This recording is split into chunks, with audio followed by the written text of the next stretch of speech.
Hello दोस्तों, राज stories channel में आपका स्वागत है। दोस्तों, ये सच्ची घटना मुंबई की है।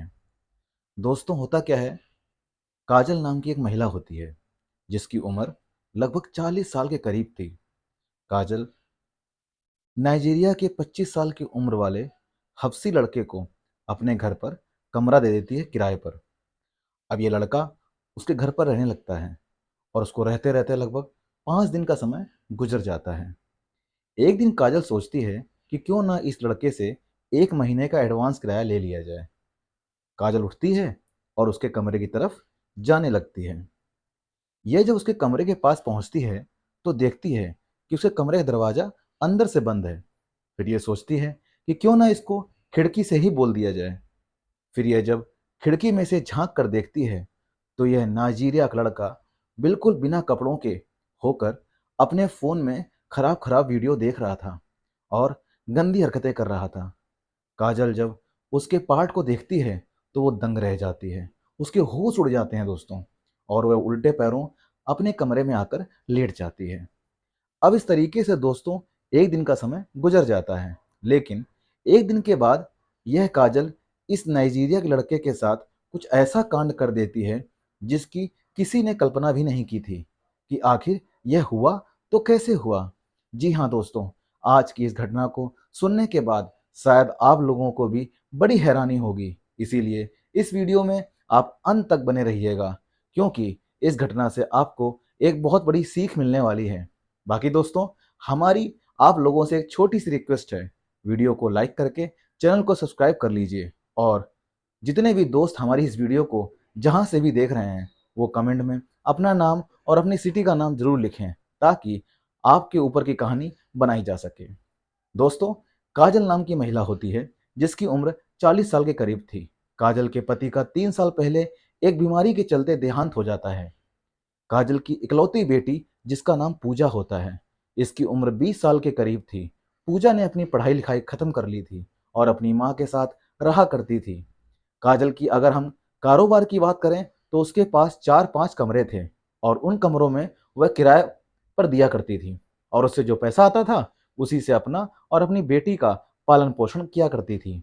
दोस्तों, पूजा जवान हो चुकी थी, इसलिए काजल को उसकी शादी की चिंता भी सता रही थी। वह सोच रही थी कि जितना जल्दी हो सके वह पूजा की शादी कर दे, इसलिए वह पूजा के लिए इधर उधर लड़का देखना शुरू कर देती है।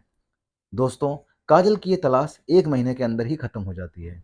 काजल को पूजा के लिए एक मोहित का नाम का लड़का मिल जाता है जिसकी उम्र लगभग 25 साल के करीब थी। काजल को मोहित पसंद आ जाता है। मोहित का और पूजा का रिश्ता पक्का कर दिया जाता है और लगभग 3 महीने के अंदर अंदर इन दोनों की शादी करवा दी जाती है। मोहित पूजा को अपनी दुल्हन बनाकर घर लेकर चला जाता है। अब पूजा मोहित के घर पर बड़े अच्छे से रह रही थी, लेकिन इस तरीके से 1 महीने का समय गुजर जाता है। अब पूजा और मोहित में छोटी छोटी बातों को लेकर झगड़ा होने लगता है। एक दिन झगड़ा इतना बढ़ जाता है कि पूजा अपना सामान उठाती है और अपने पति को छोड़कर अपनी माँ के घर पर आकर रहने लगती है। दोस्तों, काजल ने अपनी बेटी पूजा को समझाने की बहुत कोशिश की थी कि वह अपने पति के घर पर चली जाए, लेकिन पूजा ने साफ साफ कह दिया था कि वह अब उसके पास नहीं जाएगी। अब इस तरीके से दोस्तों पूजा अपनी माँ के साथ ही रहने लगी थी। एक दिन दोस्तों काजल के 2 कमरे खाली हो जाते हैं। अब काजल इधर उधर आस पड़ोस में कहती है कि हमारे घर के 2 कमरे खाली हो चुके हैं, अगर कोई किराएदार आएगा तो आप हमारे कमरों के बारे में उनको बता दीजिएगा कि हम उनको किराए पर देना चाहते हैं। अब इस तरीके से दोस्तों 1 महीने का समय गुजर जाता है। अब पूजा घर पर रहते रहते काफी बोर हो चुकी थी। अब वह सोचती है कि कहीं बाहर घूमने जाया जाए। एक दिन पूजा अपनी माँ काजल से कहती है कि माँ, मैं 10-15 दिन के लिए कहीं घूमने के लिए जा रही हूँ और 10-15 दिन के अंदर मैं वापस आ जाऊंगी। उसकी माँ काजल मान जाती है और कहती है कि ठीक है बेटा, तुम 10-15 दिन के अंदर वापस आ जाना। अब पूजा अपना सामान पैक करती है और शहर घूमने के लिए चली जाती है। दोस्तों, अगले दिन ही नाइजीरिया से एक टॉम नाम का लड़का काजल के घर पर आता है और काजल से कहता है कि मुझे बाहर किसी ने बताया है कि आपके घर पर कमरा खाली है और मुझे कमरा किराए पर चाहिए और कमरे की मुझे सख्त ज़रूरत है। अब काजल उससे कहती है कि हाँ, मेरे घर पर 2 कमरे किराए पर हैं, चलो मैं आपको दिखा देती हूँ। अगर आपको पसंद आएगा तो आप ले लेना। अब काजल उसको दोनों कमरे दिखाती है, तो उनमें से एक कमरा पसंद आ जाता है और काजल से कहता है कि मुझे ये वाला कमरा चाहिए। एक दिन काजल सोचती है कि क्यों ना इस लड़के से 1 महीने का एडवांस किराया ले लिया जाए। फिर वह उठती है और इस कमरे की ओर चली जाती है। वो जब देखती है कि इसका कमरा तो ये जो दरवाज़ा है वो तो अंदर से बंद है। वह सोचती है कि क्यों ना खिड़की से इसको बोल दिया जाए। वह जब खिड़की से झाँक कर देखती है तो यह नाइजीरिया का लड़का निर्वस्त्र होकर अपने फ़ोन में गंदा वीडियो देख रहा था और झुककर कुछ किए जा रहा था।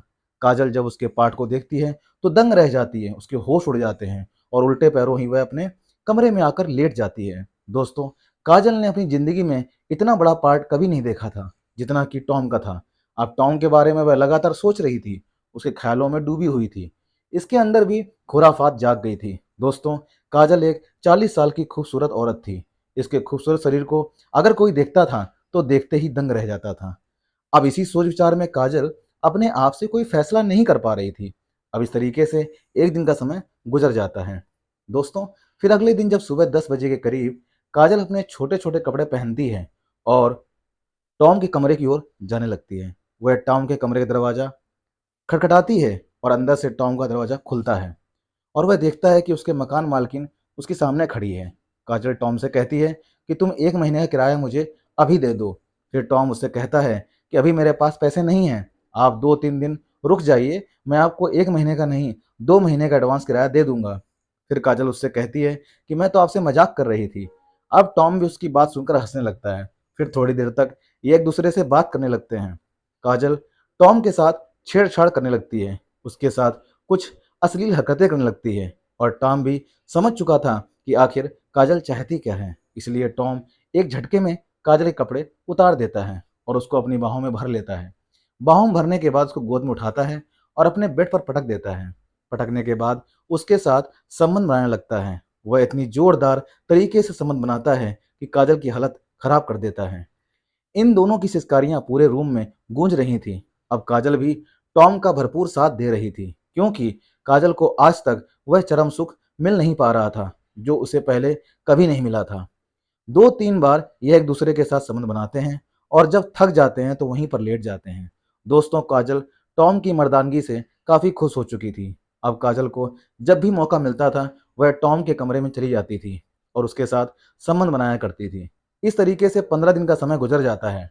15 दिन के बाद पूजा घर पर आती है और अपनी माँ के साथ रहने लगती है। दोस्तों, एक दिन रात के 11 बजे के करीब पूजा अपनी माँ के पास सो रही थी। तभी अचानक काजल उठती है और दबे पैरों टॉम के कमरे में चली जाती है।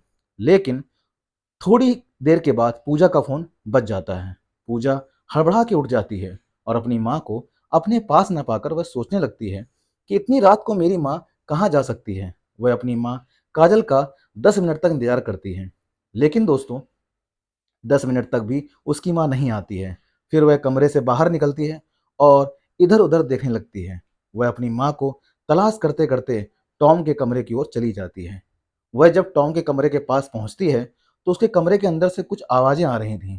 अब काजल समझ चुकी थी कि अंदर ही कुछ गड़बड़ है। तभी वह तुरंत टॉम के कमरे का दरवाजा खोलती है और अपनी माँ को टॉम के साथ आपत्तिजनक स्थिति में देख लेती है। वह टॉम को भी बुरा भला सुनाती है और अपनी माँ से कहती है कि मैंने सोचा नहीं था कि तुम इस हद तक गिर जाओगी और इस तरीके का गंदा काम करोगी। अब काजल अपने कपड़े पहनती है और अपनी बेटी पूजा को समझाने की कोशिश करती है कि बेटा, तुम इसके बारे में किसी को मत बताना। लेकिन पूजा नहीं मानती है और अपनी माँ से झगड़ा करने लगती है। दोस्तों, काजल का अपनी बेटी पूजा से झगड़ा इतना बढ़ जाता है कि वह उसको मारने पीटने लगती है। अब पूजा को काफ़ी गुस्सा आ जाता है और वह पुलिस को फ़ोन कर देती है और टॉम और काजल को गिरफ्तार करके थाने लेकर पहुंच जाती है। दोस्तों, अगले दिन जब सुबह होती है तो पुलिस काजल की बेटी पूजा को स्टेशन पर बुलाती है और उसे पूछताछ करती है। तो पूजा अपनी माँ की करतूतों के बारे में पुलिस को पूरी कहानी बता देती है। फिर पुलिस काजल से भी पूछताछ करती है और उससे कहती है कि यह जो नाइजीरिया का लड़का है, इसके साथ तुमने अपनी मर्जी से संबंध बनाए हैं या इसने जबरदस्ती तुम्हारे साथ संबंध बनाया है। फिर काजल पुलिस को बताती है कि मैंने इस लड़के के साथ अपनी मर्जी से संबंध बनाए हैं, इसकी कोई गलती नहीं है, जो भी गलती है मेरी ही है और मैं चाहती हूँ कि इस लड़के को इसके देश भेज दिया जाए। दोस्तों, फिर पुलिस उस लड़के को नाइजीरिया भेज देती है और 2-3 दिन के अंदर काजल को भी रिहा कर दिया जाता है। दोस्तों, इस कहानी को सुनाने का मकसद आप लोगों को परेशान करना या आपका दिल दुखाना नहीं है। सिर्फ आप लोगों को सचेत और जागरूक करना है कि हमारे समाज में इस तरह के लोग भी रहते हैं। ऐसे लोगों से आपको बच के रहना पड़ेगा। दोस्तों, मिलेंगे फिर इसी तरह की एक नई वीडियो में। आप अपना और अपनों का ख्याल रखें। दोस्तों, कहानी आप पसंद आई हो तो चैनल को लाइक, सब्सक्राइब और शेयर करना बिल्कुल ना भूलें। धन्यवाद दोस्तों।